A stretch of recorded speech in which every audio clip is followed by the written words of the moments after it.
ലോകരാജ്യങ്ങൾക്ക് ഇന്ത്യയിൽ വലിയ നോട്ടമാണുള്ളതെന്ന് ശരിവെക്കുന്ന തരത്തിലുള്ള വാർത്തകളാണ് പുറത്തേക്ക് വരുന്നത്. അതെ, അനുദിനം വളരുന്ന ഇന്ത്യയുടെ മാർക്കറ്റിൽ വലിയ വിശ്വാസമാണ് ലോകരാജ്യങ്ങൾക്കുള്ളത്. വാർത്ത ഞാൻ വിശദമാക്കാം. പ്രിയ പ്രേക്ഷകർക്ക് പേജ് റോഡിലേക്ക് സ്വാഗതം. ഇത്തവണ നമ്മുടെ രാജ്യത്തെ നോട്ടമിട്ടിരിക്കുന്നത് റോൾസ് റോയ്സ് ആണ്. ഇന്ത്യയിലെ പ്രതിരോധം, ഊർജം, സിവിൽ ഏവിയേഷൻ മേഖലകളിലുടനീളം തങ്ങളുടെ പ്രവർത്തനങ്ങൾ ഗണ്യമായി വികസിപ്പിക്കുന്നതിനായാണ് ഇപ്പോൾ റോൾസ് റോയ്സ് പദ്ധതിയിട്ടിരിക്കുന്നത്. റോൾസ് റോയ്സ് നമ്മുടെ ഇന്ത്യയിൽ നിലയുറപ്പിക്കുന്നതോടെ കമ്പനിക്ക് മാത്രമല്ല ഗുണങ്ങളെന്നും നാം മനസ്സിലാക്കണം. കാര്യം ഞാൻ സിമ്പിളായി പറഞ്ഞു തരാം. ഇന്ത്യയുടെ അടുത്ത തലമുറ യുദ്ധവിമാനങ്ങൾക്കായി പ്രത്യേകമായ ഒരു എയ്റോ എഞ്ചിൻ വികസിപ്പിക്കുന്നതിനുള്ള പദ്ധതികൾ ഈ സംരംഭത്തിൽ ഉൾപ്പെടുന്നു എന്നതാണ്. പൂർണ്ണമായ ബൗദ്ധിക സ്വത്തവകാശ കൈമാറ്റത്തോടെ, അതായത് ഇന്റലക്ച്വൽ പ്രോപ്പർട്ടി റൈറ്റ്സ് അടക്കം കൈമാറ്റപ്പെടുമെന്നതാണ്. അതുപോലെ തന്നെ ആത്മനിർഭർ ഭാരത് ബാനറിന് കീഴിൽ പ്രതിരോധ നിർമ്മാണത്തിൽ സ്വയം പര്യാപ്തത കൈവരിക്കുന്നതിനുള്ള ഇന്ത്യയുടെ നീക്കത്തെ വളരെയധികം ഈ പദ്ധതി ഗുണം ചെയ്യുമെന്നതാണ്. ചുരുക്കി പറഞ്ഞാൽ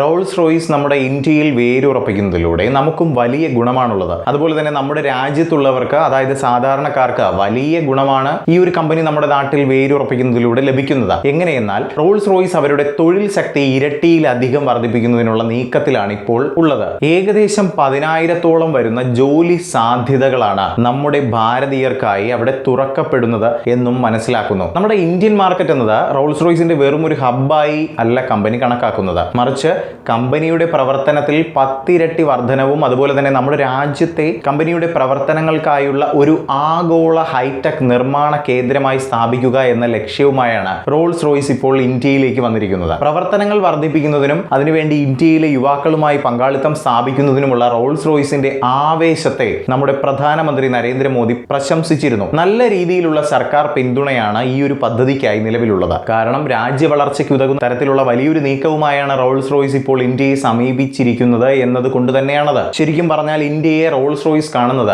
അവരുടെ മൂന്നാമത്തെ ഹോം മാർക്കറ്റായാണ്. ജെറ്റ് എഞ്ചിൻ വികസനം, നാവിക പ്രൊപ്പൽഷൻ, ലാൻഡ് സിസ്റ്റങ്ങൾ, നൂതന എഞ്ചിനീയറിംഗ് എന്നിവയിലെ അവസരങ്ങൾ മുതലെടുക്കുന്നതിനുള്ള വിശാലമായ തന്ത്രത്തിന്റെ ഭാഗമായി UK ശേഷം തങ്ങളുടെ മൂന്നാമത്തെ ഹോം മാർക്കറ്റായാണ് റോൾസ് റോയ്സ് ഇന്ത്യയെ കണക്കാക്കുന്നത്. അതുപോലെ തന്നെ ഈ ഒരു കമ്പനി നമ്മുടെ നാട്ടിൽ വരുന്നതോടെ നമ്മുടെ രാജ്യം അഭിമാനത്തോടെ ഡെവലപ്പ് ചെയ്തുകൊണ്ടിരിക്കുന്ന AMCA പ്രോഗ്രാമിന് വലിയൊരു സഹകരണം ലഭിക്കുമെന്നതും എടുത്തു പറയേണ്ട ഒരു ഗുണവശമായി നിലനിൽക്കുന്നുണ്ട്. തൊഴിലവസര സൃഷ്ടിയിലൂടെയും വിതരണ ശൃംഖല പ്രാദേശികവൽക്കരണത്തിലൂടെയും സാമ്പത്തിക വളർച്ച വാഗ്ദാനം ചെയ്യുക മാത്രമല്ല, അത്യാധുനിക പ്രൊപ്പൽഷൻ സാങ്കേതിക വിദ്യ ഉപയോഗിച്ച് ഇന്ത്യയുടെ പ്രതിരോധ ശേഷി വർദ്ധിപ്പിക്കുകയും ചെയ്യുന്നു എന്നതാണ്. ഇന്ത്യയുടെ എയറോസ്പേസ് സൈനിക നവീകരണ ശ്രമങ്ങളിൽ ഇത് റോൾസ് റോയ്സിനെ ഒരു പ്രധാന പങ്കാളിയാക്കി സ്ഥാനപ്പെടുത്തുമെന്നത് നിസ്സംശയം പറയാൻ സാധിക്കും.